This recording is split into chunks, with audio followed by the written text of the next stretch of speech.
Yes, it's a Finnish football show.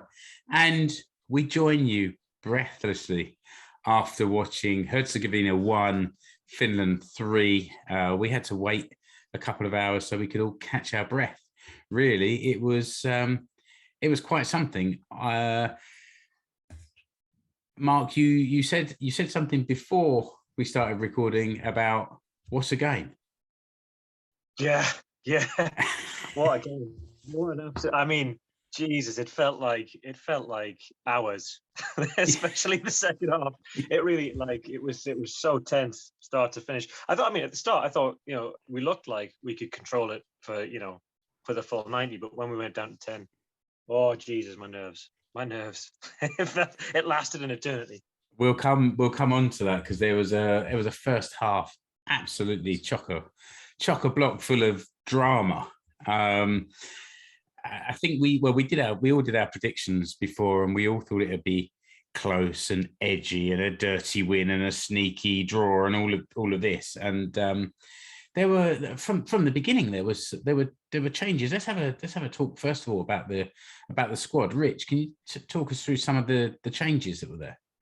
Well, yeah, I think the main ones that are the continuation from the last international break, where, and well, really throughout the whole autumn, Juno Toivio and Paulus Ariuri were both left on the bench and replaced by Leo Väisänen and Robert Ivanov, who'd done so well in the last game against Kazakhstan, and I think now we can see that is the end game.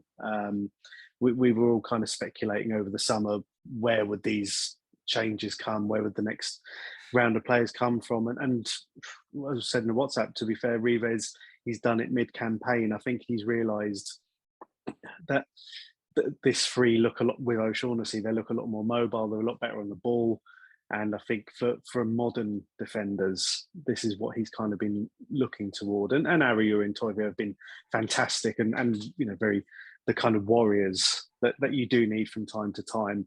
But I think if you're looking for 90 minutes now, that's what they've done. They've come in. The three of them look really good. Väisänen's got a good run where he's not had an injury, and yeah, I think that three really worked. And so O'Shaughnessy capped it off with his first international goal, and again, like we touched upon before, Tim Sparv wasn't in the team, not in the squad, and Rasmus Schuller. I'll put my hands up. I've said he's not always been at his best in a Finland shirt, but today really, really excellent. And I think if he can carry on, I think now that he's pretty settled in that team, I think the omens are pretty good. Yeah, I think with Schuller, we've said over the last half a year, maybe since the Euros, that he's been, I don't know, deserving that place in the centre of midfield. And I also thought that the three at the back looked very good together. The three in the midfield, in the middle of the midfield, so Schuller and Lud and Kamara looked good. And then we had a change up front as well, Mark. Well, the change up top was Marcus Forss in instead of Jolle Pohjanpalo. Was that tactical? No, yes and no. I think that Forss is just a lot more mobile. You could see him in the first half when we had 11 running across the sort of the front three. It's not that Jolle is not mobile. He's just not as sort of young and quick and sort of sharp as Forss. So Forss did a lot of sort of dropping and then going up to the line. So he was a lot more, I think, dynamic in his movement.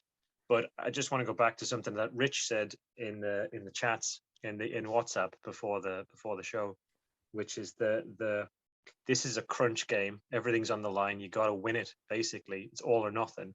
And the choice or the decision by Rive to go with those three is a hell of a decision. Like the three at the back are O'Shaughnessy, Väisänen, and Ivanov. They're all under 25, right? I think they're all relatively young guys. They won't have 20 caps. 25 caps, they'll be relatively inexperienced. And normally, you think of Rive and you think of he waits a long time to make decisions. He waits a long time to make substitutions, but such a ballsy decision, like in a crunch game, to put on, in a sense, the youngsters, and they rose to the occasion so well. And let's come back to that substitutions thing a little bit later, because there was a comment in your match preview from Arrive as well. So maybe we'll come to that when we talk a little bit later.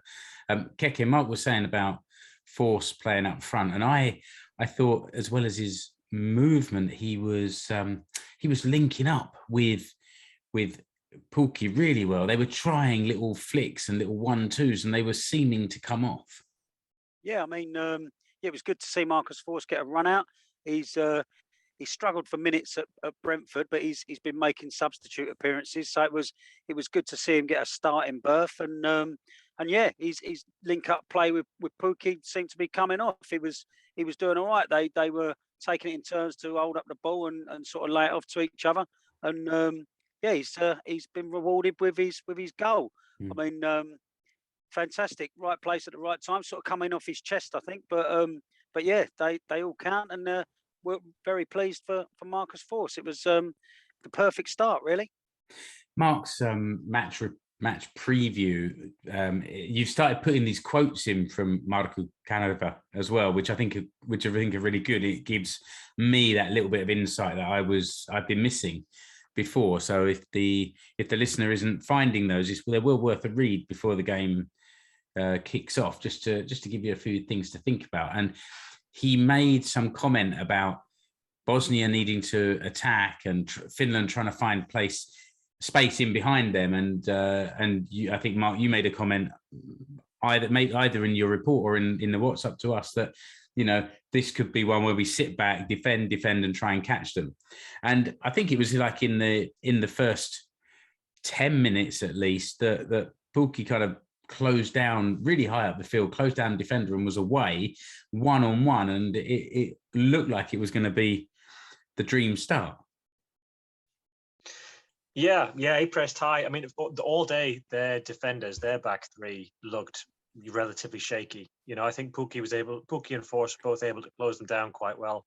I mean, the goals that they conceded, 1 or 2 of them, you know, they just weren't quite as sharp. But yeah, when Pukki went through straight away, I mean, he put about a year ago, he'd have taken a touch and just lamped it into the bottom corner. So his touch, you know, he was surprised himself after the ball bobbled for him. He took a bit of a heavy touch and then he opted to go around the keeper, and the defender just got back just in time.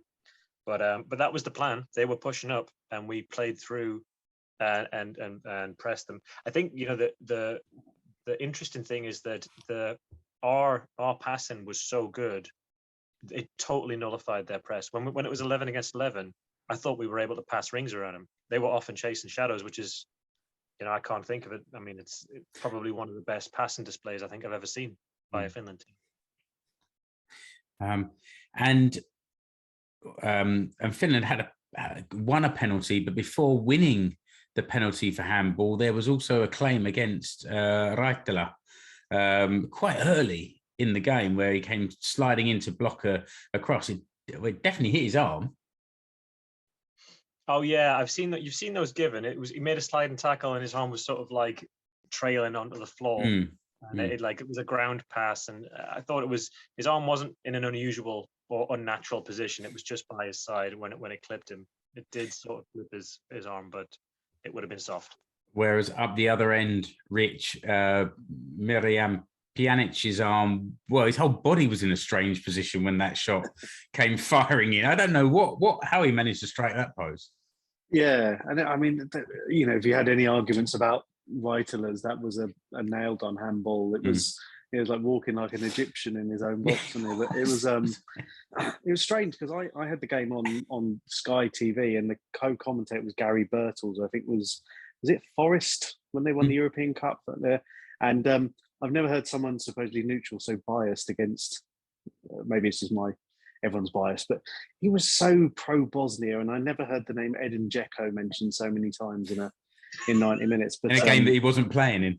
Well, exactly, yeah. But I mean, it was a nailed on penalty. There was no arguments about that. And again, you know, like Mark said, had this been the Teemu Pukki of 2019, that penalty would have been put away with relish. And this is, again, we'll come on to, but I think today we saw the best and the worst of Pukki. This was the Pukki playing in a team that's struggling for confidence, a club team anyway.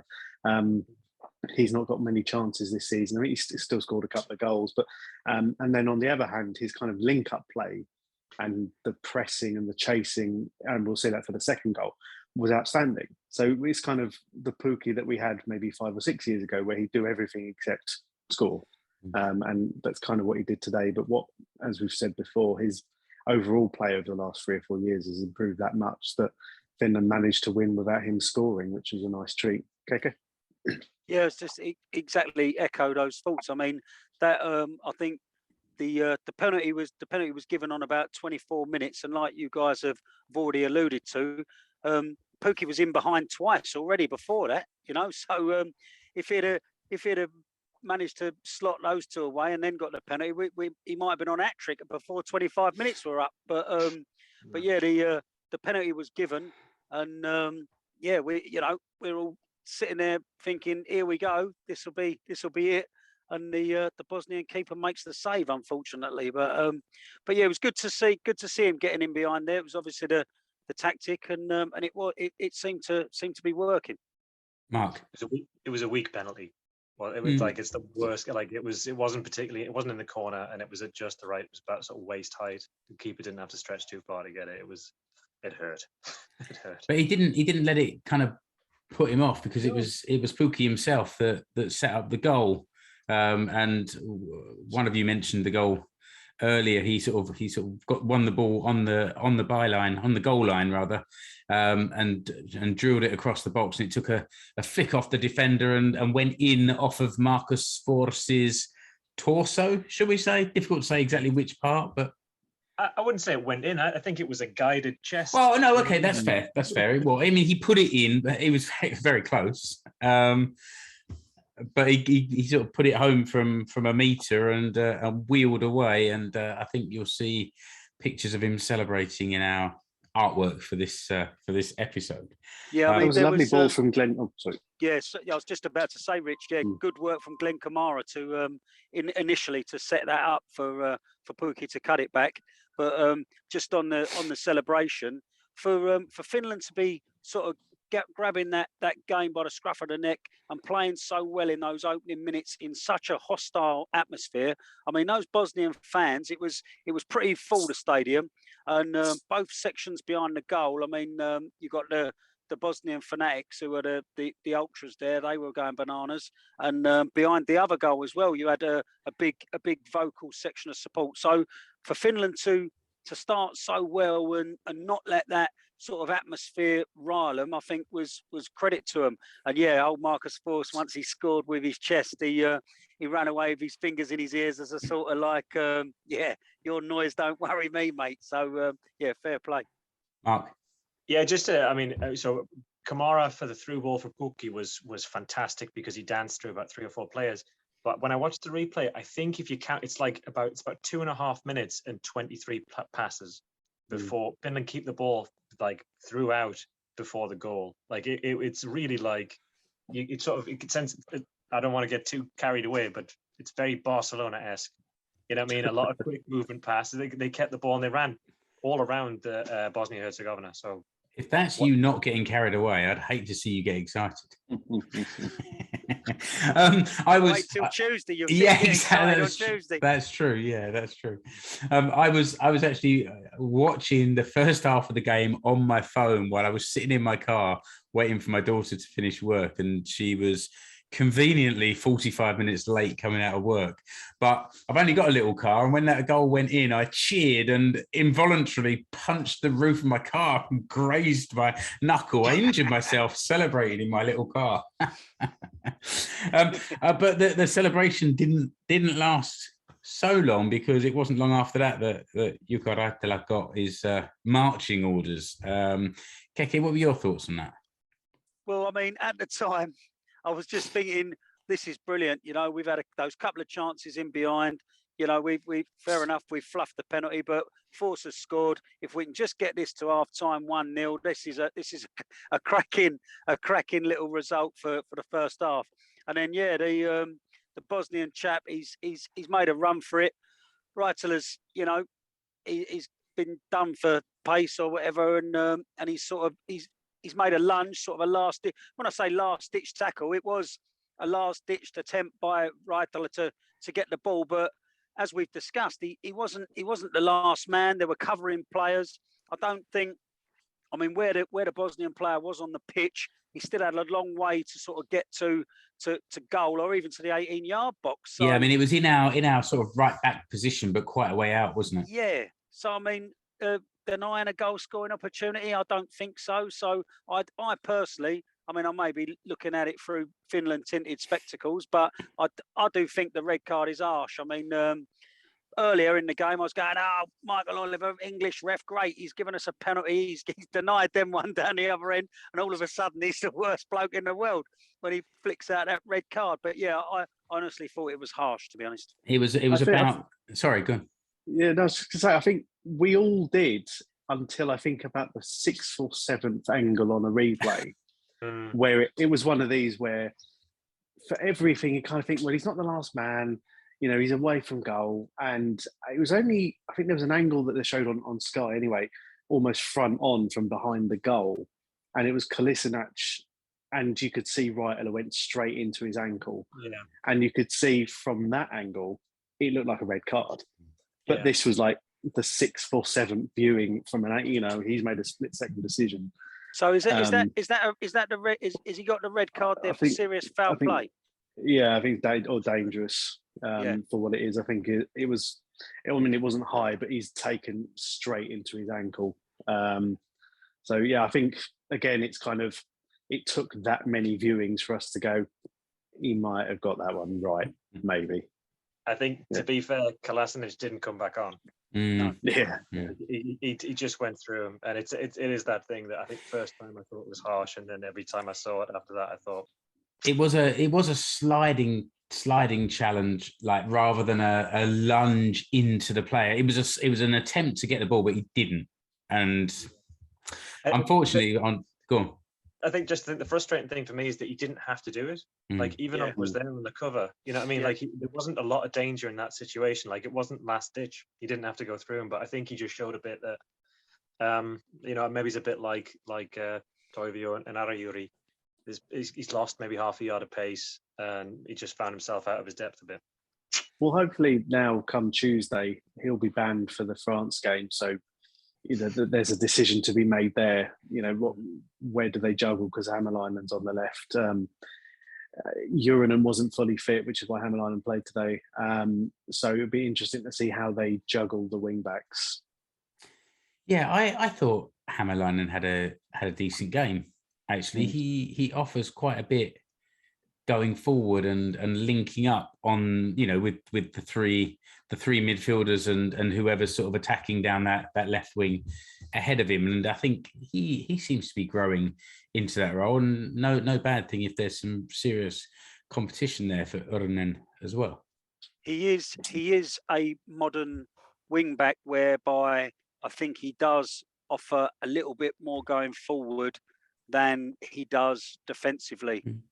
So I think if you watch him closely, when it's a sort of a one-on-one situation, the attacker does tend to get the ball past him, but he's very good going forward, as you say, Mark. So that's the trade-off, isn't it, in the modern game with these wing-back players. So obviously something for Rive to think about. Albin Granlund, who was in the squad, wasn't in the match day squad, but obviously he's a sort of fullback type player. So maybe a bit of a switch about so he can come in maybe. So we're down to 10 men from about the 37th minute, I think, if I remember correctly, and then it looked like a mountain ahead. But we got into half time 1-0 up, and in the second half, didn't take long to extend that lead. I mean, there we shouted so loud that the dog jumped out of his skin and leapt off the sofa and wondered what on earth that all the noise was for. It was another sort of nice team goal, and it wasn't all just about great football. It was about kind of perseverance and not giving up. And it was from the left-hand side, Urho Nissilä lobbed the ball, and it seemed to be going sort of out past the goal, out for a goal kick.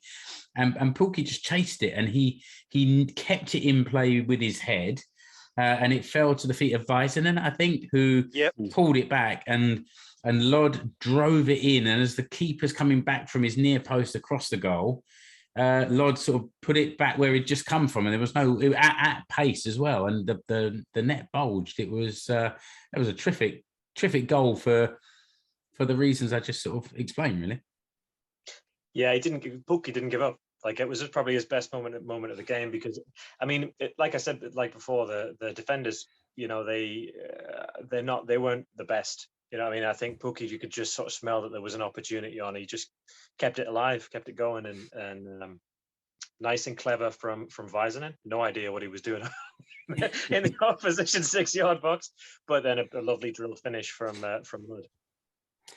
And Pulki had only just missed a chance a couple of minutes before that, when we see the it's already becoming a bit of a meme, him mouthing some frustration afterwards. But to Finnish speakers, it's certainly not for the watershed. But it's you know, again, that's kind of Pulki at his best. It's him being dogged and chasing and winning that ball, because the defender switched off. It's similar to the Man United last week. The defenders have just allowed it to drift through, and again, I think at 2-0, that then gave a bit of optimism again, because Force had been subbed at half time for Nisila. I think obviously if Finland had been at 11 men, that wouldn't have happened maybe until a little bit later. But Nisila's come on, proved, you know, he's a very intelligent footballer, and, you know, we'll see whether he moves on from Cups or not. But yeah, it was that was about Pulki really, and that was, like Mark said, that was his kind of key intervention into the game, because that second goal really then gave Finland a bit of a cushion. It proper crippled Bosnia as well. Like for 10-15 minutes, they were just shell-shocked. Yeah, and it really had an effect on the fans as well. They finally sort of shut up at 2-0, and yeah, it was it sort of calmed the atmosphere a bit. But you guys are absolutely right. I mean, the Bosnian defender just seemed to assume that the ball would go out and that Pulki would give up, but he obviously didn't. And yeah, the sort of curled shot with pace and that from Robin Lod was absolutely fantastic, lovely. For the whole start of that second half, you know, we pumped the ball forward, and there'd only be Pulki and like one other there next to him, but you still sort of felt like every time it went forward, you thought there might be something on here. Like these guys don't look up for it. So. And I saw a stat during the second half at that stage. Bosnia-Herzegovina had 19 shots and Finland had 8. And I was looking through my notes, and so many of them say Bosnia shoot over, Bosnia shoot wide. And then there were some, obviously, that Lucas Radetsky saved, and saved well. But that statistic didn't tell the story of the game at all. And you said, I think, Mark, that Bosnia seemed shell shocked after that second goal went in, and Keke said the crowd went quiet, and then on 66 minutes they substituted Pjanic, and the crowd livened up then, didn't they? I mean, I think a bit. I mean, well, they in so much as they started booing their own manager, and they weren't keen on that decision. When old Pjanic was hooked, they certainly let the coach know what they felt about that. It's weird, because he's probably the outstanding individual in that squad, and you could see from Bosnia in that final third, and it went all the way up to the end of the game. They had so many sort of key pieces of possession, and it was their decision making that was just ridiculous. That they were shooting from all the wrong places. They were the final ball was awful. It was all these kind of things where, again, the commentator in Sky was like, "Oh, if Dzeko was playing, if my auntie was my uncle and all that." But it was everything was the wrong choice, and you kind of think like this is the key difference where, you know, you're playing a team like Bosnia, who are in FIFA rankings very similar place to Finland. A team who are better than that would more often not make the right choice or work the keeper, because Luke made a lot of half saves. He didn't make that many keys, because the shots on target, there weren't that many of them. They, like you said, they were over, they were wide, they go out of play. it was strange because really the position they had, I'm sure someone will work out what their XG was or whatever, but their positioning around the box, and they would shoot from all these ridiculous angles, and it's in the end it's kind of just silly.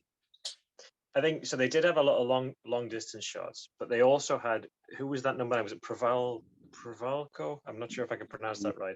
But the understudy to the guy who came in for Dzeko, who played the target man when number 9 was back, he would have missed, I would say, 3 pretty gilt-edged chances from inside the box. I think he had a header that was knocked on from the corner from edge of the 6-yard box. He had a deep cross that he sort of swung out when it was on a half volley, and I think they were in really good. They didn't feel dangerous, because he just sort of lashed them over the bar, and you could sort of tell the way he shaped up that it wasn't going to hit the target. But if you'd put somebody like Dzeko in those kind of positions, I think they would have hurt us probably a lot more. As for Pjanic, oh, go ahead. No, carry on, Mark, please. Well, I was just going to say for Pjanic, so he was playing like a number 10, and he wasn't getting any joy. So he was either pushing up into where the back 3 were, but Ivanov and Vaisanen were really handling him on the floor. They were tackling him and picking the ball off him, or he was trying to get into the channels where he was bumping into the wing backs that were bombing on. So as the second half wore on, he just dropped back and started pinging diagonals into the channels. And we really handled him. And he's not maybe the player he once was in his prime, but we did take care of him.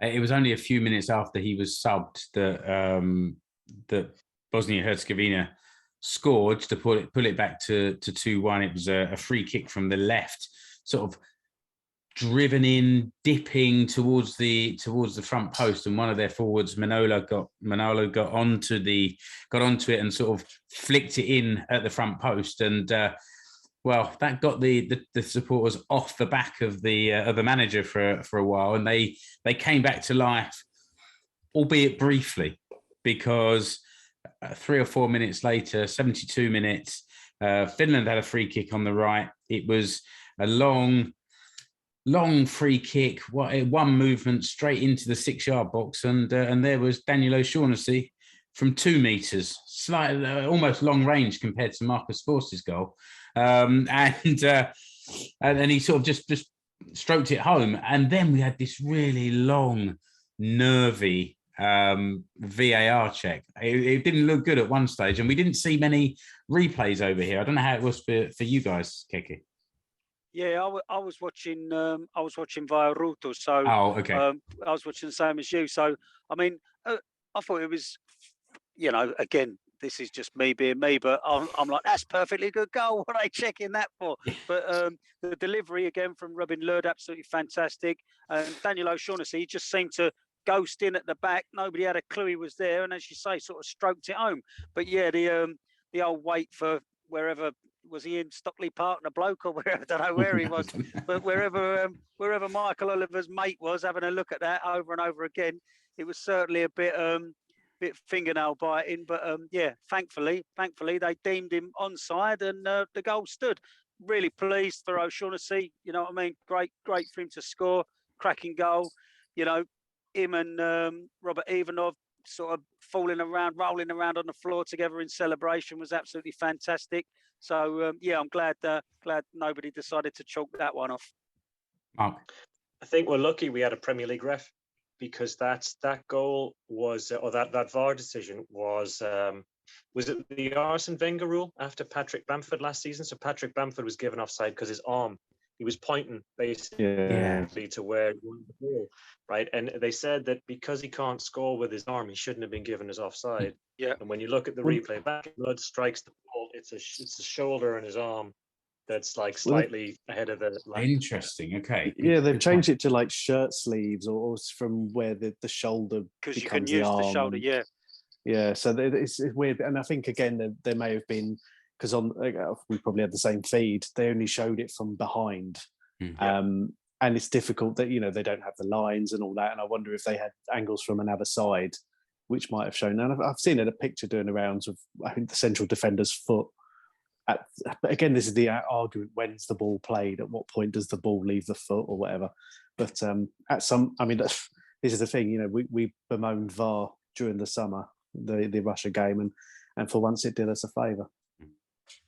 Oh, I mean, I would say it's just nice to have a top tier ref, like a tournament. If we'd have, I think if we'd have had a sort of Europa League, Europa Conference League sort of level ref, we might have been playing there with, it might have gone either way. Mm-hmm. Just one who doesn't know a absolutely fair challenge when he sees one. Yeah. I made a note here that the last 10 minutes was so frantic that I forgot to make any notes. So I just remember being on the edge of my seat thinking, and Satu said the same thing at home as one of you guys said earlier, that she was like, why did the minutes take so long to pass? Like this last 10 minutes is taking hours. Yeah, 4 months of injury time. Yeah. But I mean, they Finland controlled the ball well during that last period. I mean, Glenn Kamara on about 79 minutes, he won a clever free kick, sort of protecting the ball over at the touchline there, just letting the Bosnia players have a bite at his ankles, and down he went just to kill a few more seconds. I mean, clever midfield play, and then you see Freddie Jensen run it into the corner right at the death.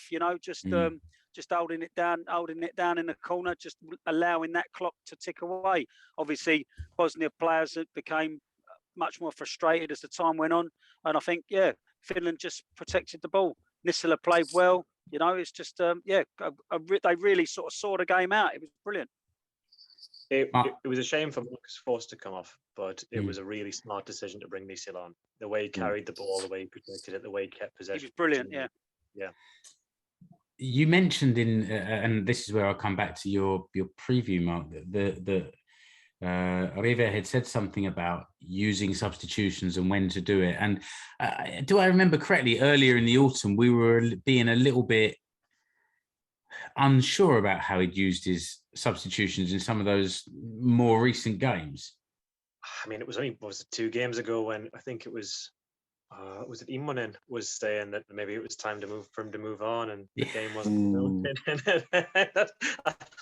Those comments got old pretty quick, but yeah, I mean, I think we have had that before, where he's been a bit, unsure or hesitant to make the switch. But today, I think all of the subs were bang on. He could have rushed and brought on a sub like straight when Raitola was sent off, but he didn't. He waited. Kind of, we shaped up and got to half time, which was really important. That was interesting, wasn't it? To not do that knee jerk and bring someone off there and then. You still had 4 other defenders on the pitch and 3 midfielders, so there was enough players out there to do a job for the remaining 7 or 8 minutes, whatever. Yeah, and you could see them shift the shape to like a 4-4-1, kind of more of a block, and it seemed to work. But then, I mean, so he brought on Uronen as well at some point. I thought that was well timed, because it looked like we were kind of vulnerable down the right. And I think we also bring on Jensen and Ariuri came on too. Yeah, Ariuri came on right at the end. When Ivanov went off, I didn't notice it in the game, but when he came off, he looked exhausted. And I thought, well, that's a smart decision, because I didn't see that at all.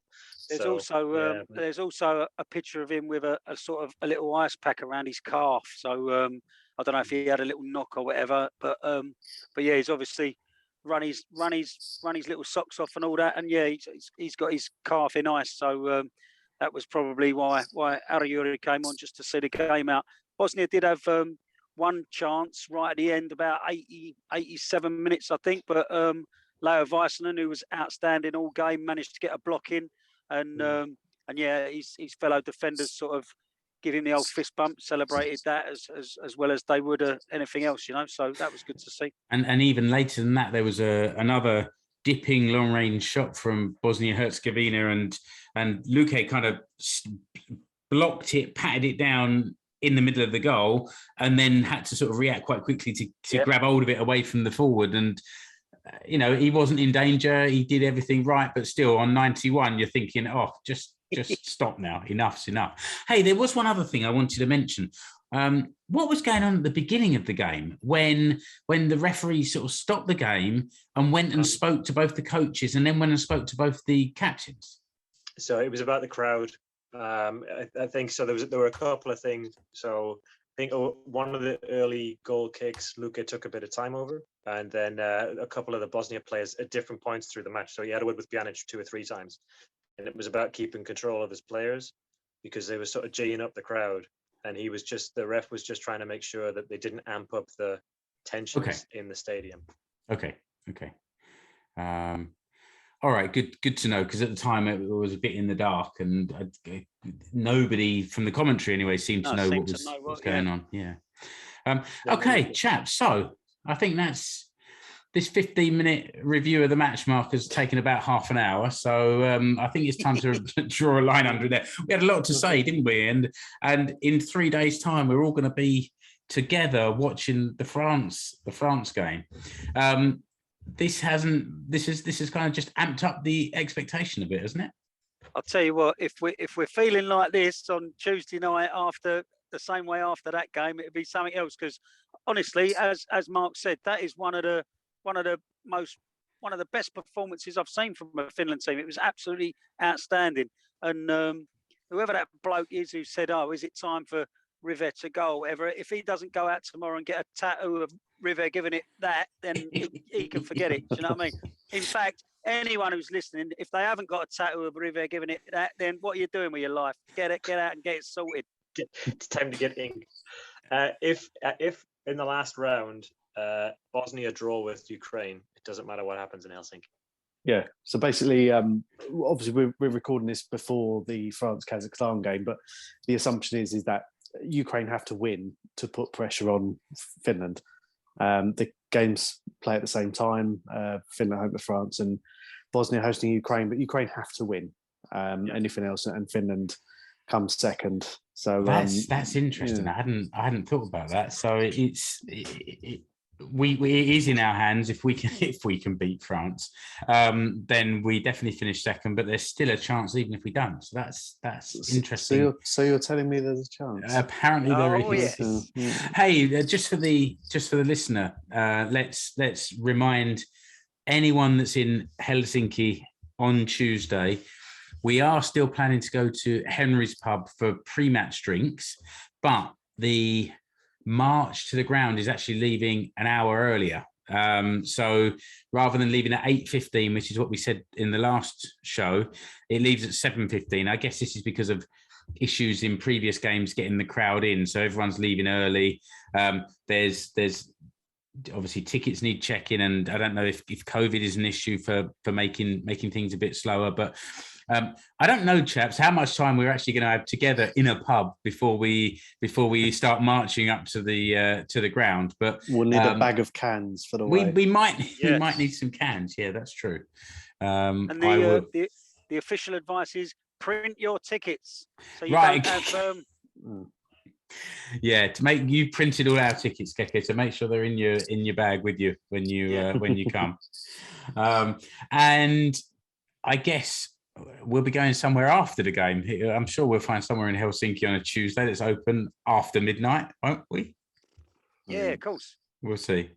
But that's it for this episode. Keke, I look forward to meeting you face to face for the first time on Tuesday. We'll be in touch. Joo, nähdään tiistaina kaikille. Rich, Mark, thanks a lot. And to everyone listening, see you in the next episode of the Finnish Football Show. 100 up. More.